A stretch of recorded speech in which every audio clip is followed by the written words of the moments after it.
Bonjour, eh bien l'excellente année boursière 2013 s'est terminée avec une hausse spectaculaire du CAC 40 en progression de 18%. Allez, 17%. 99 très exactement. Et ça s'ajoute aux 15-23% qui avaient été gagnés en 2012, soit une reprise de quelques 35% en 2 ans. C'est formidable et on sait pourquoi. Au cours de cette période, on a commencé à percevoir le début de la reprise de la croissance mondiale, accompagnée et même suscitée par la politique monétaire très accommodante des banques centrales. Pourtant, la France, dont la situation économique est loin d'être enviable, a bénéficié, à l'heure de la mondialisation, de l'embellie provoquée par la bonne santé, surtout de l'Amérique, mais aussi des pays émergents malgré le ralentissement constaté ces derniers temps. En tout cas, Wall Street est à son plus haut historique, alors que nous sommes encore en repli de près de 40% sur le record touché en décembre 2001. Il est vrai une période peu significative, mais nous sommes encore à moins 30% par rapport au début des crises à répétition qui remontent au printemps 2007 avec l'arrivée du grave problème des subprimes. Voilà qui montre bien l'énorme potentiel de rattrapage que nous avons encore devant nous, même si de nombreux obstacles restent à franchir. Alors maintenant, voyons comment se présente 2014.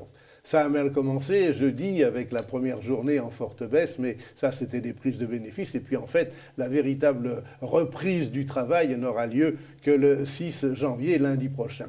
D'une façon générale, de toute façon, les professionnels restent plutôt optimistes. Le gros problème, la sortie du colossal plan de soutien de l'économie américaine, a été annoncée lors de la dernière réunion de la Fed le 18 décembre, il y a 2 semaines. Gros soulagement, les taux resteront bas et les injections de liquidités de 85 milliards de dollars par mois seront réduites très progressivement. Si nécessaire, il serait même toujours possible de revenir en arrière. Tout a été annoncé avec beaucoup de doigté et les marchés ont très favorablement réagi, considérant maintenant que l'abandon progressif du plan de soutien était la preuve de la bonne santé retrouvée de l'économie américaine.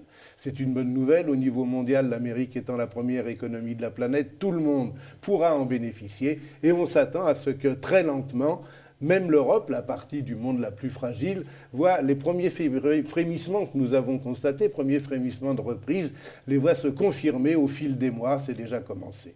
Déjà, on a vu les flux de capitaux qui se dirigeaient tous, on s'en souvient il y a 2-3 ans, tous vers les pays émergents, qui s'étaient retournés vers les États-Unis et même, depuis l'été dernier, vers l'Europe, là où le potentiel de rattrapage, je le répète, est le plus important.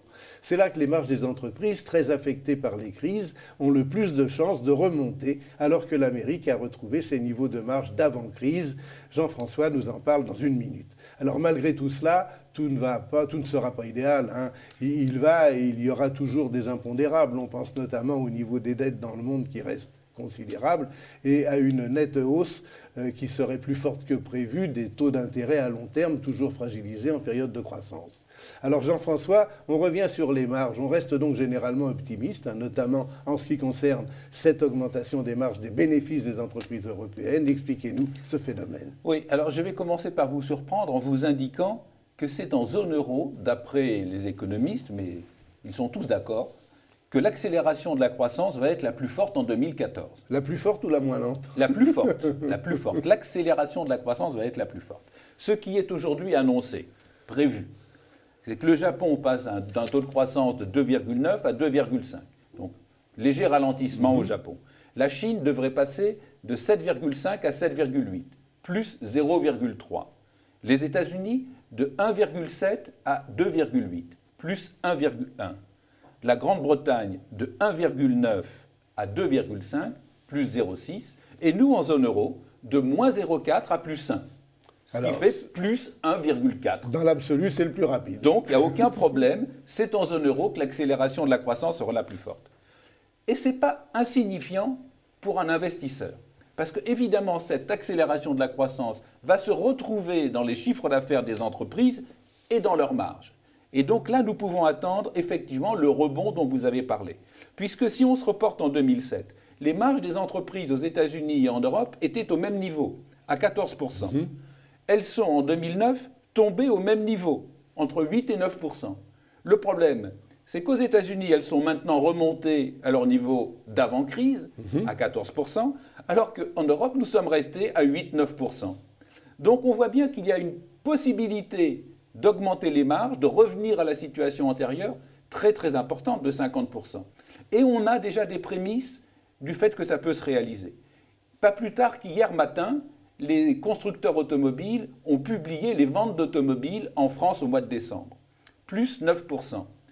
Qu'est-ce qui s'est passé dans le secteur automobile? Malheureusement, vous le savez bien... Alors que l'année était à moins 5,7. Hein. Voilà, l'année est à moins 5,7, mais sur le dernier trimestre, on est largement positif. Absolument. Et le dernier mois à plus 9, c'est quand même très fort, plus 9. Qu'est-ce qui s'est passé? Il s'est passé que devant la situation qui s'est dégradée de trimestre en trimestre depuis 4 ans, eh bien, les effectifs ont été considérablement réduits. Comme on dit dans nos jargons comptables, les points morts ont été très fortement abaissés. Si demain la situation continue à s'améliorer, on attend pour 2014 2 à 3% de hausse du marché en France et en Europe. Ils ne vont pas embaucher tout de suite. Donc les coûts ne vont pas augmenter alors que le chiffre d'affaires augmentera. Et c'est ça qui va faire l'augmentation des marges, qui peut paraître formidable, 50% de possible en 3 ans. Mais elle va venir de là. Vous voulez dire que nos marges sont inférieures à celles du début de la crise, d'avant la crise? D'un tiers. Et donc pour inférieures remonter... d'un tiers, alors que les entreprises, elles, seraient en meilleure santé parce qu'elles ont fait du travail entre-temps. Elles ont fait du travail, elles se sont restructurées, et lorsque ça redémarre, eh bien la partie qui tombe dans le bénéfice est plus importante qu'avant. Absolument. Donc c'est ça qui explique le potentiel de rattrapage dont on parle et qui est important, le plus important en Europe. Frédéric. Alors Frédéric, notre fonds FCP Montpéa poursuit lui sa brillante carrière. Hein. Il a terminé l'année au plus haut, il est même au plus haut historique, ce qui n'est pas tout à fait le cas du CAC 40. Hein. Quelles sont les performances donc de FCP Montpéa là, sur l'année et puis depuis le lancement? Alors sur l'année, FCP Montpéa fait une performance de 22,19%. En avance de 4,21 par rapport à son indice de référence, le CAC 40, qui, comme vous le disiez tout à l'heure, a fait 17,99% sur l'année. Tout à fait. Depuis sa création, le fonds est à son plus haut, à 53,19%, donc depuis le 27 mai 2010, en avance de plus de 30% sur son indice de référence, le CAC 40.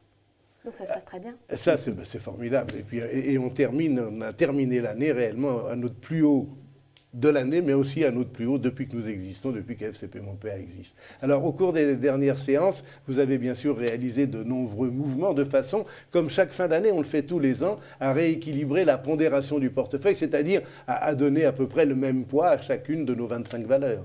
Absolument. Comme d'habitude, toujours le même processus. On a repris toutes les valeurs, on les a mis au même niveau dans le portefeuille, équipondérés, et donc on est prêt pour bien entamer l'année 2014. Ça fait partie de notre process habituel, hein, avec on continue de travailler avec toujours le même bon sens. Quels sont les titres qui nous ont le plus aidés cette année? Alors je vais en citer 3. La première, c'est Plasticomium, plus 167% en 2013. Donc Plasticomium, c'est la société qui appartient à la famille lyonnaise Burel, équipementier automobile pour 90% de son chiffre d'affaires, qui a publié très bons résultats, très bons trimestriels tout au long de l'année et qui arrive à autofinancer une croissance très soutenue.